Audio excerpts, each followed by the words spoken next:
Hi, welcome back to the Tech Addiction Experts podcast. Today I have my friend and colleague Mark Hamilton here. He is the CEO and lead therapist with Peak Counseling and Wellness and also Focus Point Counseling. So, Mark, thank you for coming on today. Thanks for having me, Chris. Excited to chat today. Absolutely. You have a lot of experience working with a lot of different populations, but particularly teens and families. And I know the same as I am, you're seeing technology pop up in the therapy room and also in families. So, Yeah. what I want to ask you to start is what's going on? What do you see when it comes to kids shutting down when they're trying to have the conversations with their parents about technology? Yeah, mostly how it pops up in my work, a lot of conversations with parents who are frustrated and have tried things and tried setting time limits and doing the different things, and are just kind of getting burnout about trying, and it feels hopeless and they feel isolated and all those things.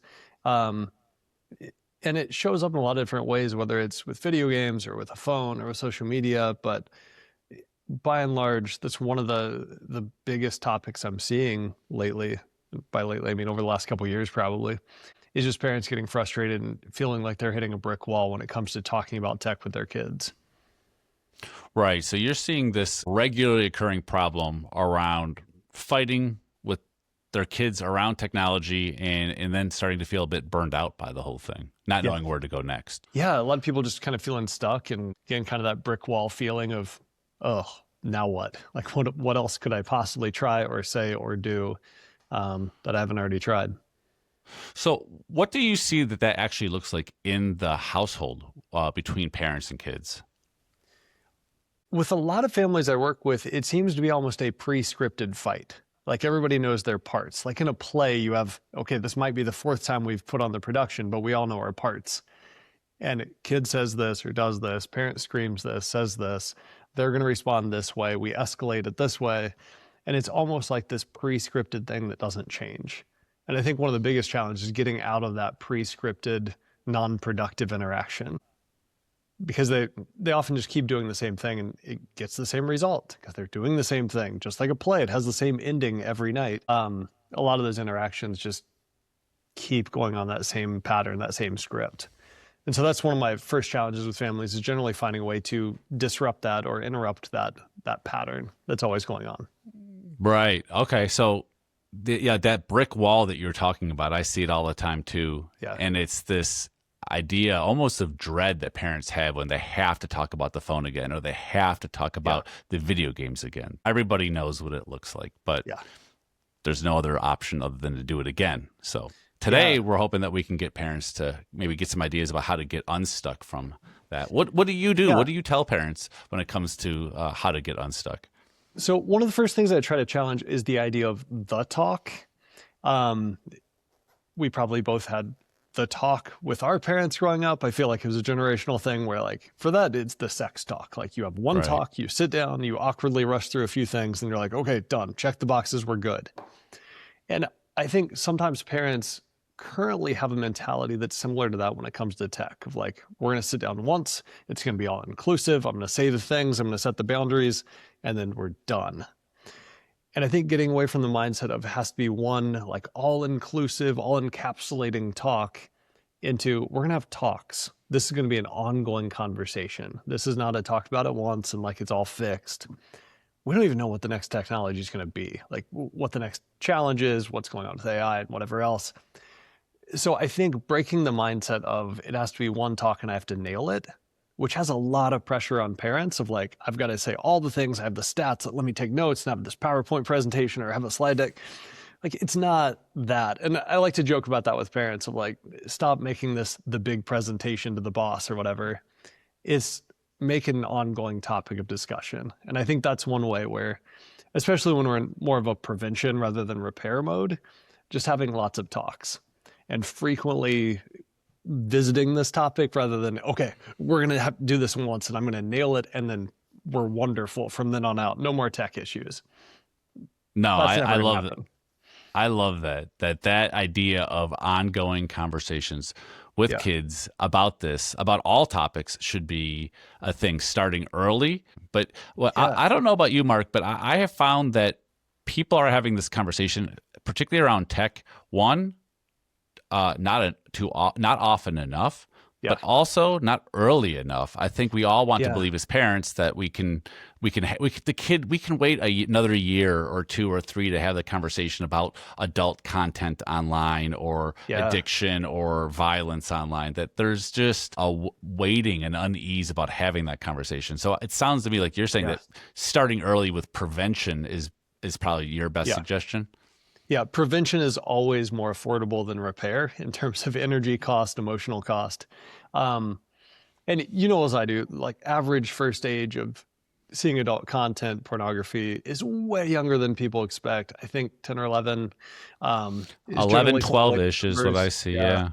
And then when it comes to addictive patterns with video games or social media or whatever else, it's way earlier than we expect. I like to use the metaphor of driving with parents, where if we knew, and I don't know that we know this, someone might, I don't, but let's say for the purpose of this metaphor at least, the average accident happened at age 17. I wouldn't wait until my kid is 17 to talk about safe driving. I would want to do it well before they even get the keys. And so I think if we know average age of first view of pornography is at 11 or 12, we know addiction with tech happens around that same age. Don't wait until then to start. That's not how averages work. Do it way before. Start earlier. I think maybe parents hearing this for the first time that have 11 or 12-year-olds are going, or maybe they have 13-year-olds thinking, I could wait. They're not going to see that till 14.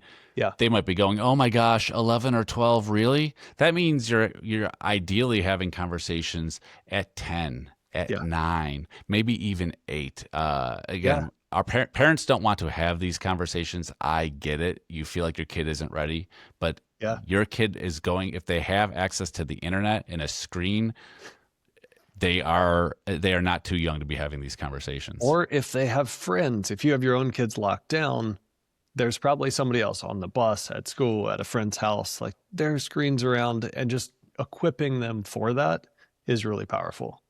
And I do think it makes sense as a parent myself. I don't want to have hard conversations that I don't have to have.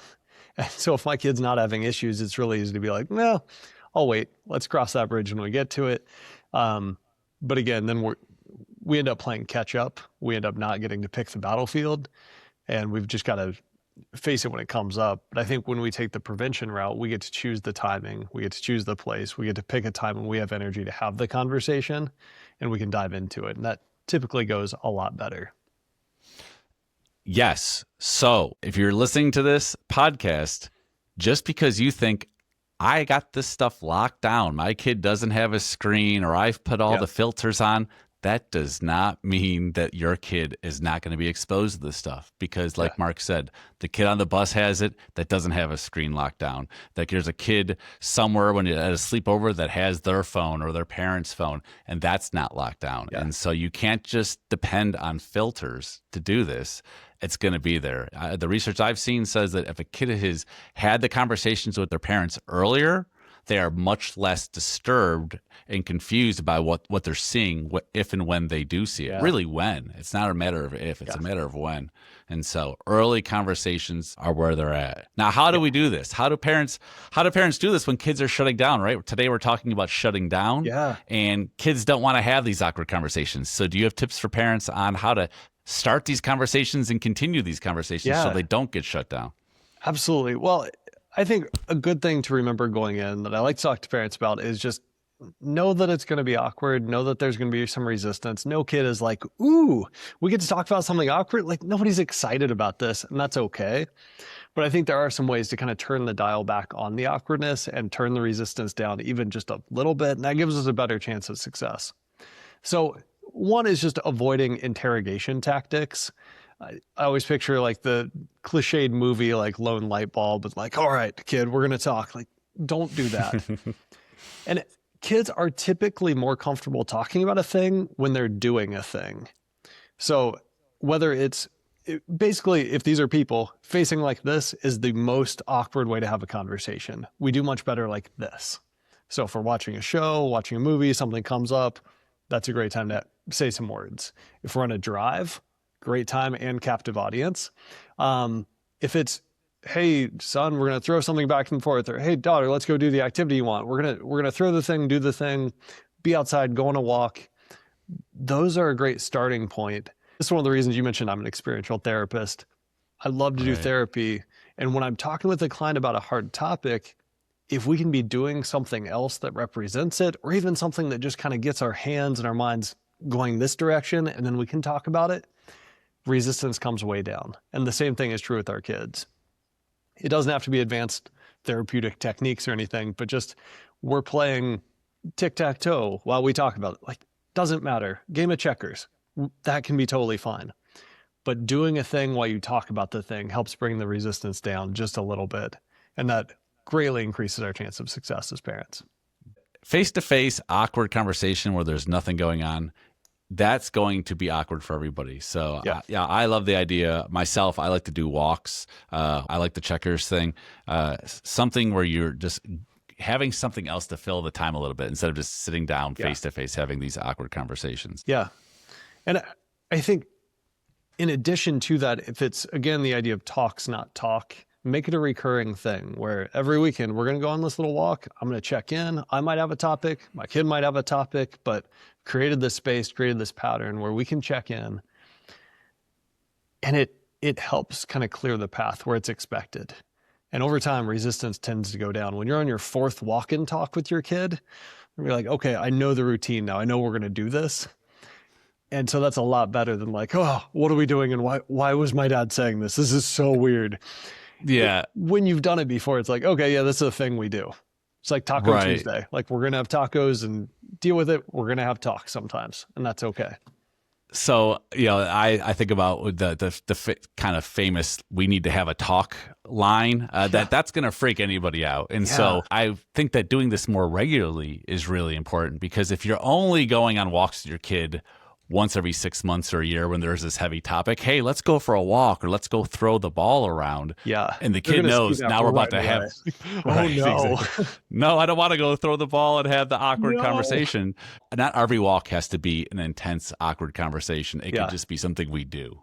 Yeah. And I love that point where it's not every time we're hanging out, it's heavy and awkward and I'm trying to teach and instill something big in them. It's no, maybe we're just going to throw the ball today. Maybe I'm going to ask how life is, and they're going to say good, and I'm going to leave it at that. Cool. That's fine. But sometimes I'm going to say, okay, here's the thing I want to talk about. I want to talk about tech. I want to talk about this. I want to talk about tech addiction or screens or social media or whatever it is. So I think it's important to just have that pattern of interaction. So when parents need to have these awkward or intense conversations, or ones that are just emotionally charged, how does a parent, are there skills that you have that parents can use that help kind of put the kid more at ease? We've got not looking at each other maybe face to face. Are there things to avoid or things to go toward when it comes to lowering that defensiveness? One thing I always like to coach people on is to say the words. Say the word pornography, say the word addiction, say the word self-harm, whatever the topic is. For big topics, I think suicide. Sometimes I like to use the word suicide. Suicide is one where it's good to say. And we don't want to make our kids be the ones to have to break the ice and say the word for the first time in the middle of a crisis. Like, why don't we say it first? And it's awkward and it's hard, and that's okay. With parents, a lot of times I use the example of a scary movie. Are you a scary movie guy? I'm not. I do not. My wife does not like them, so I don't watch them either. No. I always laugh because I use this metaphor, but I don't know anything about scary movies because I don't enjoy them. But if we were to make a scary movie and we have two options, and option A is first scene, we show the monster in full light and like you can see all the scariness right away first scene. Or option B, throughout the movie, we show like little hints of it. You show what it can do. You get a little glimpse of it in the shadows. And I ask parents, which one's going to have the bigger psychological impact? Which one's going to scare people more? And almost always people get what research shows is the right answer, which is B. It's scarier when you get like little bits and pieces and hints of the monster. If you just come right out and show the monster, a lot of the fear goes away.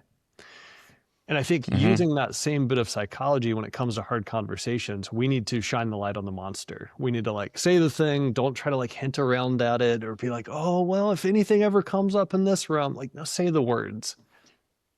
And I Great. think as parents, Yeah. it's hard. Like you said, suicide is a big word. Pornography is a big word. Whatever it is, they're big words and it's scary. Say it. And Get used to saying it. Once you yeah, say it 10 times, it becomes less awkward the 10th yeah, time than the first it's time for okay both the to parent and the say the kid. thing. And again, I think what a disservice to our kids to make them be the ones to say the word first when they're needing help, when they're in crisis. Right. And if we can be the one who shines the light on the monster and says, like, okay, here it is. I said the word. This is okay for us to talk about, even if it's not an issue, but I've cleared that path. And in the future, if my kid has an issue with this big monster, I've already said that monster is a safe topic. So we can chat about that thing. Great. And I would guess that you may feel the same way, but I would guess that these conversations, well, the ones that I've had with kids and parents, the kid may be quiet at first. Or that's the idea of this multiple conversation idea, Yeah. that the first time you introduce one of these kind of hot topics, the kid may feel embarrassed, feel shy, and the parents got to be the one pushing through it. And so Yeah. maybe the kid's quiet that first conversation, and that's it. And then the second conversation, they're a little less quiet. And maybe by the fifth conversation, they're ready to maybe have an opinion or a thought on the Yeah. matter. Or share some tiny bit. And this is where for parents, sometimes it's nice to practice with another parent, practice with a friend. Like, hey, I'm about to go talk to my kid to this thing. So can I say this word to you a few times? Because I don't normally say the word pornography or whatever it is. So we've got start the conversation early, say the words, do something while you're having these conversations, make them regularly. That these are great pieces, but regardless of how much you do all of those things, you're going to get resistance, right? You're going to get Absolutely. a kid, and whether we use the word addiction or not, we're going to get a kid who might not like the boundaries and rules the parents are setting around technology. And there is this friction there when it comes to a difference between how the kids want it to be and how the parents want it to be. And that's where that shutdown and that hitting that wall comes into place. Yeah. When the parents get to that wall, do you have any thoughts on where they can go with that? Typically, I try to encourage parents to look back to when this child was younger, and they probably hit similar walls. We as humans, regardless of age, don't like limits set upon us. And there's probably been a time where you've had to tell your kid no, and they didn't like it. And when they're a toddler, we tend to push back on that on some level. And we all have different parenting styles and different ways of responding. But when my kids were little and they wanted to walk in the street or play in the street, I did not let them.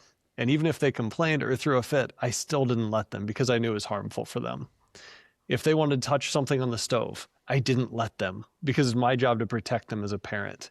I know that what they're trying to do, even though they want to, and even though they're throwing a fit, even though they're making my life uncomfortable, I still know it's worth it because what they're trying to reach for or go into is harmful to them. And I think that bit of parenting is really helpful to keep in mind when it comes to tech. That if we as parents know with our fully developed brains and having access to the research and all the things that we do now, we know a lot of this is harmful for our kids. And yes, they're going to talk about this other kid that does it, or, everybody at my school has social media already and we're in 7th grade and everybody's got it and I'm the only one. Hey, they're not. But I think tapping into that knowledge of parents is that sometimes we're going to do things that our kids just aren't going to like, and that's okay. It's okay that they don't like it, and we can protect them anyway. Yeah, holding that boundary, that ability to say, I know what's best. I have young kids right now that want candy for breakfast. My son wakes up every day and asks for candy. I don't give it to him. He doesn't understand why. He gets frustrated with me, but I still say no because I know what's best. You're right. I'm a terrible father, according to my son sometimes. Yeah. But the technology, we're seeing it more and more. Facebook just got found guilty for kind of predatory practices against teens. We know, or at least that research seems to show, that some screen usage is detrimental. I always like to have this caveat with everyone that not all screen usage is bad screen usage. We know that some screen usage can be helpful to help kids connect, grow, and learn, and some aren't. Do you have any thoughts on how parents can allow their kids to have some access to the internet or screens at an appropriate age without giving them everything. Yeah.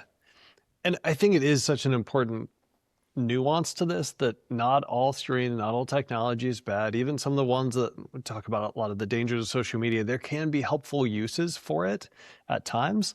And I think that's where just having ongoing conversations with our kids is important. It's not, no, this is bad because I said so at the end. We need to dive into the nuance and trust that our kids can handle that. Teens especially are deep thinkers, are deep feelers.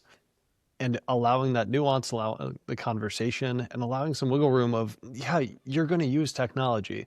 One of the delineations with technology I've been wrestling with a lot lately is the idea of task versus purpose. And the metaphor I use for this, I use a metaphor for everything. So that's what you're good at. I know. All the time. Give it to us. I love good metaphor. So I talk about the idea of lifting weights. And you know me, I'm not a bodybuilder by any stretch. But I know what lifting weights is for. And if somebody created a machine that lifts weights, if the task is to move weight up and down a bunch of times, that machine's a better use for it. It can do it far better, far more efficiently than I can, I'm guessing. But my purpose is to get stronger. And so therefore, although the machine might be better at the task, it's not meeting my purpose. And I think helping kids understand that there are great things with AI, with social media, with whatever the technology is, there are a lot of great tasks they can help us with. But if we're missing what the bigger purpose is, it's just like using a machine to lift weights and expecting good results. We're totally missing the point. And I think that's where, whether it's homework or whether it's any sort of online connection, helping our kids understand that nuance and not being afraid to go into the nuanced, deeper thinking stuff with our kids, that, yeah, you can use technology as a tool, but don't lose your purpose in the process. Oftentimes what I'm going on to my phone for is for a specific purpose, to check the news or check the weather or respond to a text. And then I kind of I fall into whatever social media. I fall into scrolling into something wasn't intending to do. Now, I think a lot of kids today would say they're going online to watch a funny video or maybe connect with friends, and then they end up doing the comparison thing, the FOMO thing, the shaming thing. And that's not what the purpose was intended for. So I think being intentional about why we're on screens, to all of us, kids included, and keeping an eye on the prize is really important.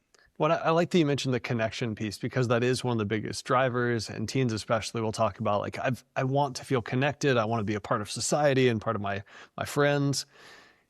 And yet there's a ton of research about the isolation effects of social media. We end up feeling more isolated. And again, I think it goes back to task and purpose. If your task is to send out a message of like, hey, we're all meeting up here, cool, we can use technology for that. But if we're wanting to feel human connection, it's not suited to that task most of the time. We can set up a time to have human connection, but social media doesn't do that job. And I think having hard talks with our kids about isolation and the risk of that, where, as you mentioned, kind of the mindless scrolling, that's where we feel the most stuck in that comparison trap, and we feel isolated. We feel like the world's leaving us behind. Everybody else is having a great time, and we compare their carefully curated version of their life with the messy realness of our lives, and we feel terrible. So, Mark, here's what I see in therapy that I think a lot of parents see as well, is that a kid is unlikely to admit that the screen is causing them harm. The parents can see it, the kid's on the screen for hours, and they come off angry and irritated in a low battery.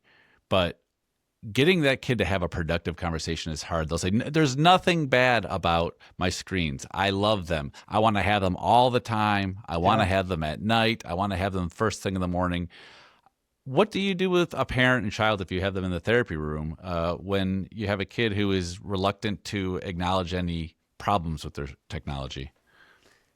I think if the goal is to get a teen to acknowledge long-term damage that's occurring, we've got the wrong goal.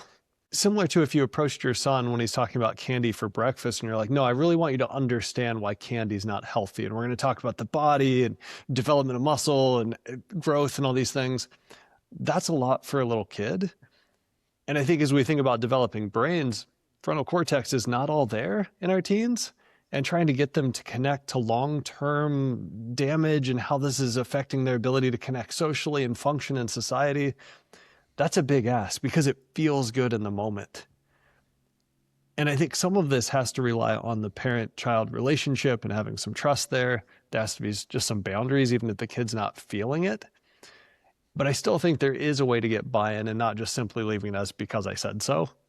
That does have to be a component at the end of the day, I believe, of just, I'm the parent, I'm making the rules because I'm trying to protect you here. That's okay.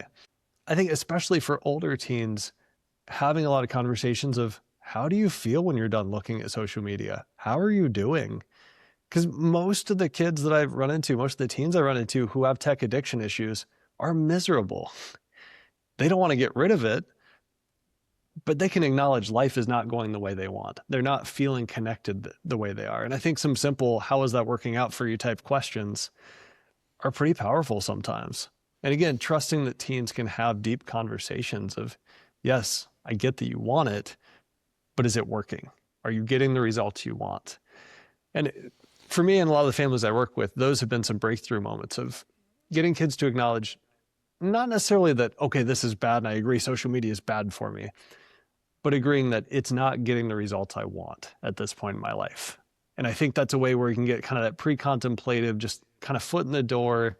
There's an opening to get some buy-in of, I might not agree with everything you're saying about my technology of choice, but I can agree that life doesn't feel the way I want it to right now. I love that. I find defensiveness when they have the relationship with their screen or what they're getting from that screen, the connection, the entertainment, and then to castigate it as the bad thing. This thing is bad for you. Yeah. You're going to get defensiveness, but changing that conversation up a little bit to saying, how are you feeling?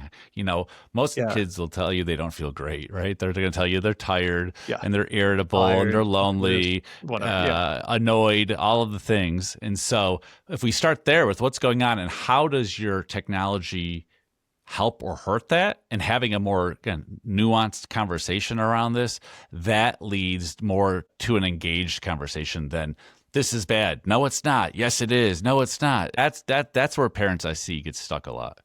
Yeah. And I think if we make it just about technology and nothing else, then we're fighting over the toy. We're fighting over the candy. It's just the thing.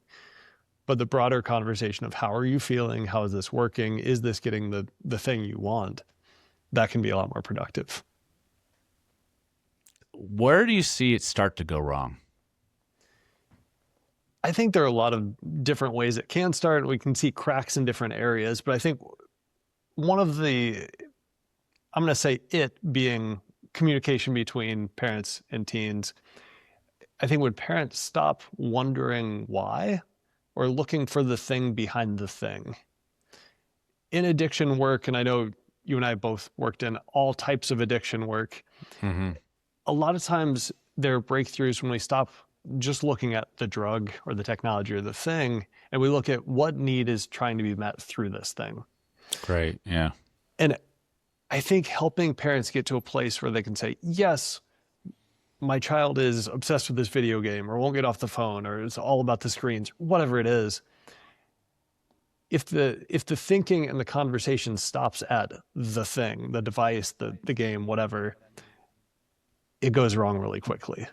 But I think if they can ask the next question, the why is it the thing? Yes, it's fun, and yes, it's this and all those things, but what is my child needing right now? Is it connection with others? Is it something heavy they're dealing with and this is an escape?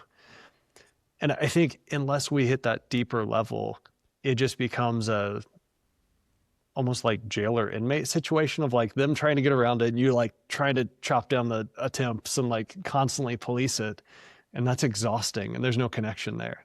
But I think if we can go towards the deeper question of, okay, what's driving this? And yes, we can look at technology especially and like, here's why it's addicting and the dopamine connection, all those things.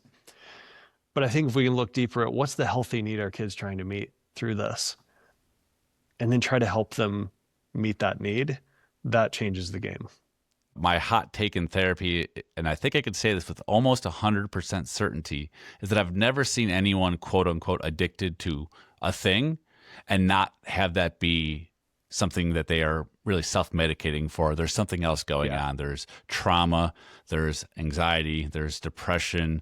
They might not even realize that they are self-medicating. We have kids who maybe are anxious or had a long day at school and they're trying to unwind, but they don't have the language for that. So asking questions, being curious about what they're getting from the screen or from the technology, and then helping the kid find different ways to meet that need other than just a screen.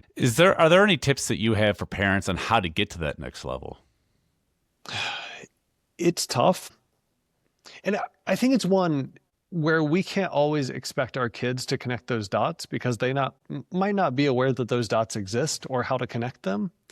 But I think clearing up the capacity to search as parents, we are very busy. There are a lot of draws on our time. I like to be realistic, even as I'm a counselor and working with people, I am one of many professionals telling them how to invest their time and energy.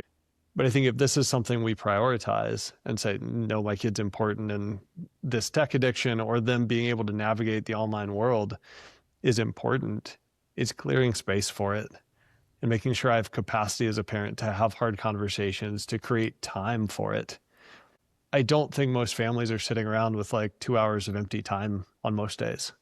It's rushing from this practice to this thing or this, whatever it is, hobbies and life and jobs. And it's tough to clear space for this. And I think if we give it space, if we give it that commitment to, okay, I'm going to give time and energy in this amount to this topic, then I think it typically has some good results. It's a good investment. I think about how silent this problem is sometimes, that, you know, when your kid is not screaming at you and they're in the room and they've disappeared and you're not fighting, it's easy to kind of ignore it. Okay, things are going well. And it's almost like a silent killer in a way. So, you know, I like that your idea about kind of prioritizing it in small chunks. You're right. You've been talking all day today about having ongoing conversations. These can't be, you have to be keeping your eye on the prize and having these conversations slowly and consistently in order to get the feedback and the payback. One thing I always tell my clients who are parents is that I'm very comfortable being the bad guy. If they want to say, oh, I'm talking to Mark, he's this therapist, he's an idiot, but he said I should try this, so here it goes. Like, that's fine. That costs me nothing. I'm happy to be the bad guy. And similarly for anyone listening, if they're like, oh, these two guys were talking on a podcast, blame us. That's fine. Be like, yeah, they said I need to talk to you about this. I know it's awkward, but I'm trying to be a good parent. They said I should do this. That's fine. And I think whatever gets you across that line and gets you having these conversations, good. Like, get there. Blame me, blame Chris, like whatever. That's okay. We can be the bad guy, but just start talking and have conversations and prioritize your kids' health, because this is a key health thing. This isn't just like, oh, they're on a screen a bit too much. Like, no, this affects humans' ability to function and live happy, fulfilling lives. Are there any ideas you've had to help families around what to do experientially to actually make that difference? Like, I'm thinking in terms of maybe the parents are also putting their phone away at night or not at the table, or kind of having it be a family thing instead of it just a teenager thing. Yeah, I think that's a really good point. And it's interesting. A lot of the families that I've worked with that are struggling around tech, they're doing the right things, saying the right things, doing everything I recommend. But then I find out that the parent is on their phone 24/7, or they're like yelling at the kid to get off the video game while on their phone. I'm like, well, that's not going to work. And I think it's so powerful to role model in this, and creating screen-free zones or creating small breaks even. And there are a lot of different ways to assist this. There are different, phone jails. I have a brick in my house, this little thing you tap your phone against. We have one too. It. Yeah, I have one at my house. Love it. My phone is bricked right now. It won't access a bunch of things. I'm way more productive. But I think there are a lot of things where we as parents can involve our kids in something we're doing. If the first option is, hey, little Johnny, you need to fix this. You've messed this up. You're addicted to this. It's so much more powerful to say, we struggle with this. We as humans, I struggle with mine. And most parents have the thing that they are struggling with, and being open about that and making the kid a part of that. And hey, as a family, we're going to work on this. We're going to take a walk every night, or we're going to once a week, whatever it is. Start low, make it accessible, make it repeatable. But whatever it is, having the thing of like, all right, at this time, all the phones are going to go away, mine included, or we're going to brick them all up or put them in the phone jail or whatever it is. Anything can work, but do it together and make it something that, yeah, I struggle with this too.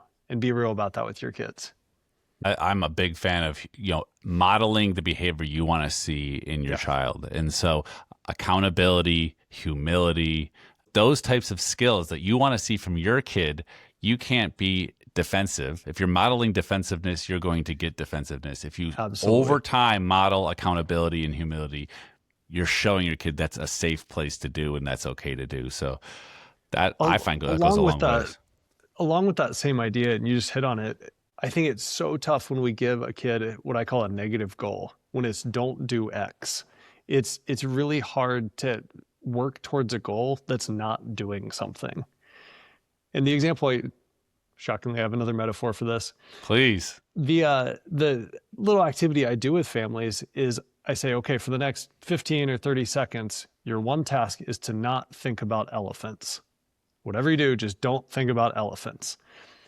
And you, like most people, probably immediately thought of an elephant. I just did. And yeah, every time I've done this with a group, just did this with a group, and immediately somebody's like, "Bruh," because immediately it pops into your head. And I think when we present our kids with a goal of don't do the thing, don't play the game, don't be on social media, don't do it any more than this amount of time, it's just like the elephant.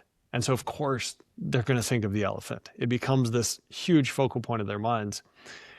And for that activity, what I usually follow up with is another 30 seconds. Same goal, don't think about elephants, but this time you have to design a dragon.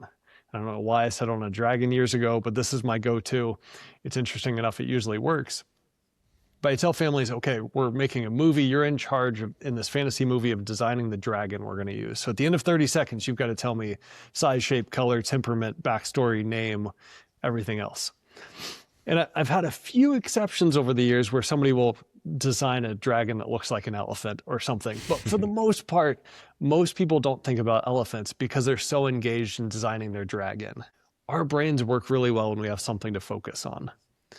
And I think instead of just saying to our kids, don't do this, we have to also pair that with do this instead. Mm-hmm. And I think that's where it's so cool to have family goals of, instead of being on the device, we're going to go connect in person. We're going to have a new experience. We're going to try out a new hobby. We're going to try a new food. Whatever. I don't really care what it is as long as it's something healthy. But giving a positive goal of, here, we're going to try to do more of this, not just try to do less of that. And it activates our brains in such a more powerful way. And it's something we can join with our kids on. So I always try to think of dragon goals, not elephant goals, is the weird way I phrase those typically. Dragon goals versus not elephant goals. I like that. And to pair that with what you said earlier, if a kid is getting something, and we all are, from our screens, to be able to help identify that and come up with creative ways to get that. If it's creativity, can you do art? If you're interested in podcasts or whatever it is, some type of entertainment, can you get your entertainment a different way? Is it connecting? Then can you have friends over? Can you go to the park with a friend or go to the mall or whatever it may be? Finding a different way to hit that same goal, and maybe as a family as well. Maybe just do it together if you can. And that's where I've seen progress get supercharged in families, when you can figure out what's the thing behind the thing. And so, for example, my kid's playing video games a lot because they're really stressed with school and it's their only distraction. They're really stressed about this family situation, and that's their go-to escape. So what's a healthier escape we can work on together? And we're going to try out a new hobby. Let's take up golfing or running or whatever it is. Or we're going to go play this board game as a family. Distractions can be healthy, but working to find the thing we're going to do in a healthy way together is huge. Instead of just saying, the simplistic surface level, don't do the video game so much. You're rotting your brain. That does very little. But if we can go deeper and say, okay, why are they playing this? Okay. And maybe this is where we need some outside help. Talk to somebody else, talk to friends, talk to family, talk to professionals to find that deeper thing. But then if we can come up with goals where together we're trying to meet that need in a healthier way, that's where we have breakthroughs, and that's where we see change. I love it, Mark. Now, I know we're almost out of time, but I want to hit one final point that you hit on earlier that I think is important, that we as parents are the boss and that sometimes you just need to just set the rule and let that happen. Not just because I said so. You may have good reasons for it, but at the end of the day, if you really feel as a parent that your child is being harmed by too much screen time or a certain type of screen time or technology, that we as parents have the ability to control that to some extent, and that we shouldn't have to apologize for that. That sometimes we just need to do what's best and hold firm to that and hold those boundaries. Yeah. The study I always bring up with families in this context, and I don't remember the details of the study, but they were looking at how explorative and connective the play of children was in these two scenarios. And the first one, that an open playground and there were no rules, and like you could go anywhere in this massive field and there's play equipment in the middle and the kids were just allowed to go. And they found several times over, the kids didn't play very much there. They kind of were cautious, weren't really connecting, weren't exploring a lot.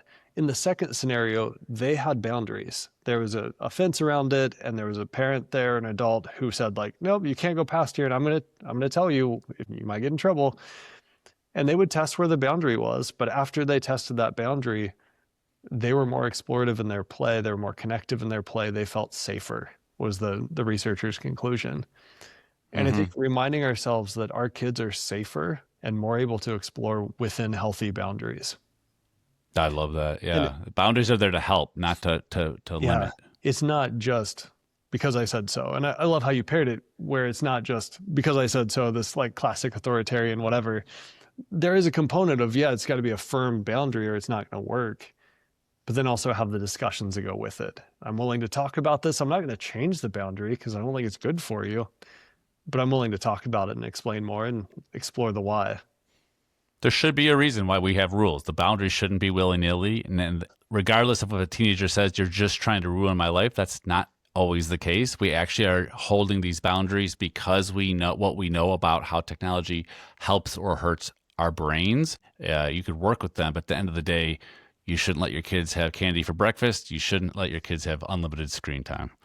Exactly. I think that's a great way to wrap it up and put a bow on it. Like there's still some things that are just for their own good.